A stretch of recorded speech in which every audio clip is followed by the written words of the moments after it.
Welcome to Novelist Spotlight, the podcast where published fiction writers are interviewed to gather their insights and writing lessons so we can use them to make ourselves better and more effective writers.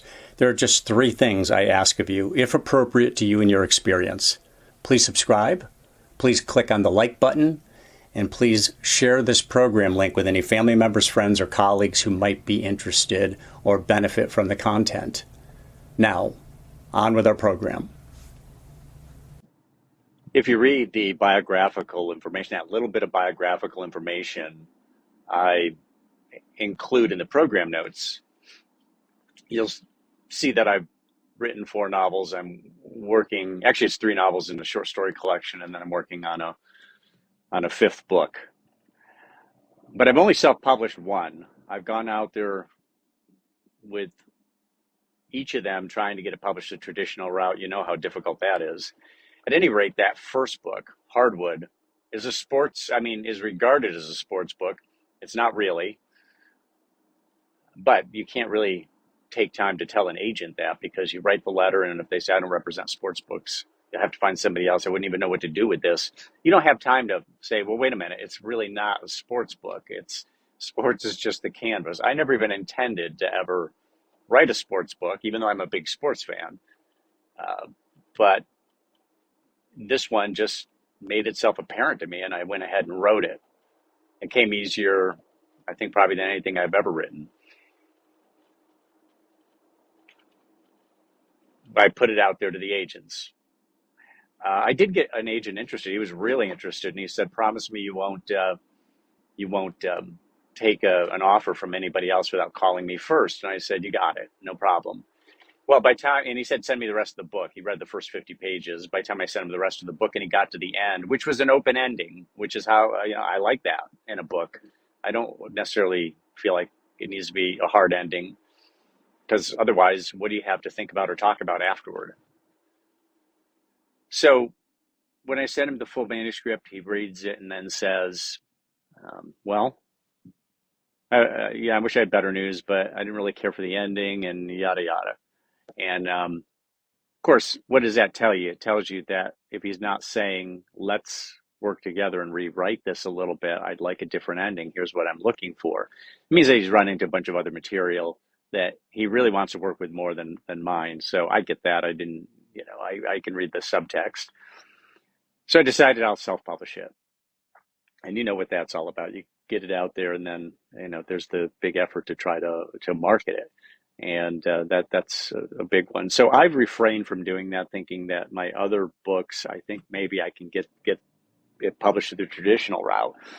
Well, I'm going to go that self-published route again with the second one I wrote, which is called Family Recipes, and subtitled A Novel About Italian Culture, Catholic Guilt, and the Culinary Crime of the Century. And that's another one where I actually did get an agent who represented me for a while. She took it out there to a bunch of different editors that she thought were appropriate for it. And nothing ever actually happened with that. She couldn't get it sold. And she said, I tried, couldn't get it done. And take it back, and you need to work with somebody else. So that one, which is probably the most marketable thing I've written, is the one I'm going to self-publish next. So this is a heads up. This is I'm excited about doing the self-publishing thing with this particular book. And it's very much a family-based novel. It's a restaurant-based novel for sure, and a family-based novel.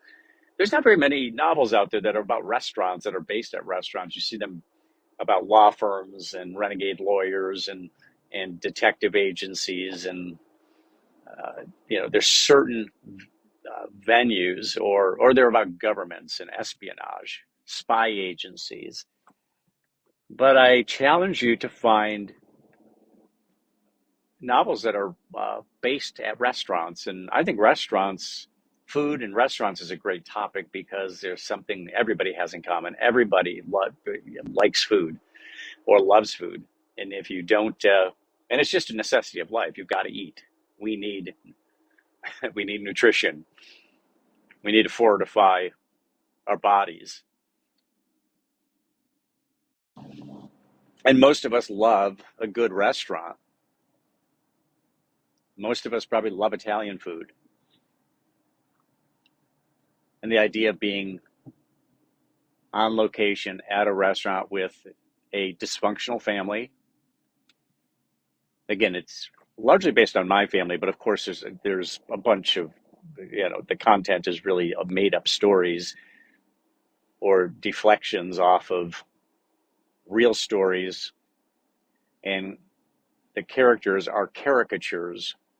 Hopefully, people get a lot of laughter out of it because it is a comedic novel, but it's also a whodunit, which is not normally what I would read or not normally what I would write. And it does have a definitive ending. You find out who did it. Essentially, in essence, it's about the secret family recipes from the old world, the Abruzzo province of Italy.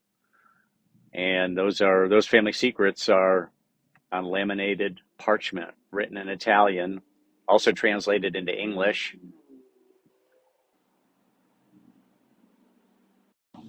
And they go missing one evening from a safe, no less, in the restaurant's office. And suspicion immediately falls on fellow family members. So the hunt is on, and a member of the local police department kind of goes off the books to investigate this one, gets into a sexual affair with one of the main character's sisters. The main character doesn't feel like this detective is going to do this detective with the police department is going to really do what's necessary, and now he's involved with his sister and all that, so he hires a private investigator, guy who's an alcoholic, a former cop himself, who got booted off the police department because he was so rough and tumble. You can imagine how bad a cop has to be to actually get thrown off the force. That's this guy, a guy named Wes Fitzgerald, in the local police department. The local police department detective is a dude named Clyde Jablonski. Mostly spends his time just trying to be cool, likes the badge and the gun and the overcoat. Hey, it's winter in upstate New York. That's where the restaurant's located. But this restaurant's got such a reputation that people from New York City will make pilgrimages up there to try the food because it's quite celebrated. I mean, my uncle opened this joint in 1946 after he was in the Army, where he was, as he said, a crackerjack baker. And then he opens an Italian restaurant in upstate New York. I won't say the town, but it's in the book when it publishes. And of course, I will give you a major heads up when it's published, because I want you all to scramble to buy it, of course. And that restaurant, spends his whole career with the restaurant, does fabulously well, and then one day he has to retire. He probably would have kept going, but then came down with a gout, like a lot of old Italian men do, or women for that matter. I think maybe more so men. Has to retire, and the restaurant needs to go to somebody, and there's a story behind that. And it ends up going with in the hands of Vinnie Marciano, our protagonist, in first person narration from his brother Mickey Marciano, and so on. He's got 3 sisters in the joint. His parents are in the joint. Uncle's still around, trying to make sure his legacy is being protected. The legacy is not being protected when secret recipes go missing. Of course, Vinny tries to keep that a secret from his uncle, Uncle Nunzio, and so on. It goes on from there. So this one's been sitting, and I've been thinking about getting it back out there and trying to get another agent. Over time, I've sent it out to this and that agent, hoping to garner some interest. Like, for instance, an agent who's representing a book that is similar in that it's about maybe an Italian family, or it's about food in restaurants, that something that would really work, shows an interest in that sort of thing. So, you put it out there and you see what you might be able to get to happen. If it doesn't happen, eventually maybe you succumb to the whole self-publishing thing. The good news is a lot of good work gets out there through self-publishing, and a lot of bad work too. Bad news is that the market's flooded with, what, 1 million books a year in the United States alone. We have, what, 330 million people in this country. What percentage of those are readers? Now, just mark off children right off the bat. Lots of adults don't read. I don't mean they can't read. I mean they just choose not to read. And those who read, a lot of them read nonfiction only. It's got to be true. Well, even fiction is true. It's true in its own way. And there's a lot of people who live in oppressive societies and totalitarian societies who write fiction because they're telling the truths of what's going on there through fiction. And the censors or the governments in those places, the dictators, are too stupid to really know what's being said anyway. They don't understand representational language or characterization or any of that stuff. They're too busy watching their back to try to make sure nobody's going to stick a knife in it and take their seat of power. What a life. But in a way, Vinny's in that situation because he's got dominion over this restaurant that churns out a fortune in cash and big time reputation. And